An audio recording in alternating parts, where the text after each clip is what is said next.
محکمہ life stock and dairy development نے farmers اور غریب افراد کو رعایتی نرخوں پر اعلیٰ نسل کی 5 مرغیوں اور 1 مرغے پر مشتمل 137 پولٹری یونٹس تقسیم کیے۔ Animal disease investigation officer doctor Khursheed Alam نے واربلٹن، چاندی کوٹ، مچھرالہ اور جسلانی موڑ کے رہائشی فارمرز جنہوں نے مرغ بانی کے فروغ کے لیے درخواستیں جمع کروا رکھی تھی، ان مرد و خواتین کو ایک پولٹری یونٹ فراہم کیا۔ جانوروں کو بیماریوں سے محفوظ رکھنے کے لیے مفت ادویات بھی دی گئیں۔ آج ہم نے ادھر جو مختلف دیہاتوں میں بہاول کوٹ، چاندی کوٹ اور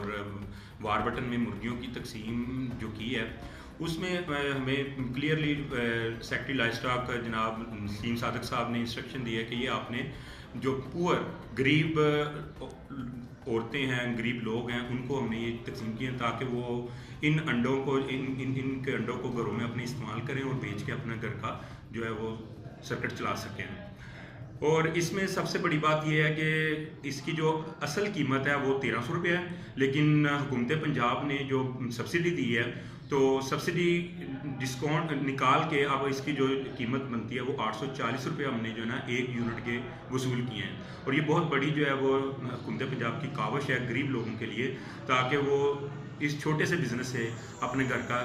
سرکٹ چلا سکیں۔ وزیر اعلیٰ پنجاب کی جانب سے کسانوں کے لیے ایک اچھی اسکیم متعارف کروانے پر لوگوں نے خوشی کا اظہار کیا۔ عثمان سندرانہ، نیوز الرٹ، واربلٹن، شیخو پورہ۔ مزید خبروں اور اپڈیٹس کے لیے وزٹ کیجیے newsalert.com.pk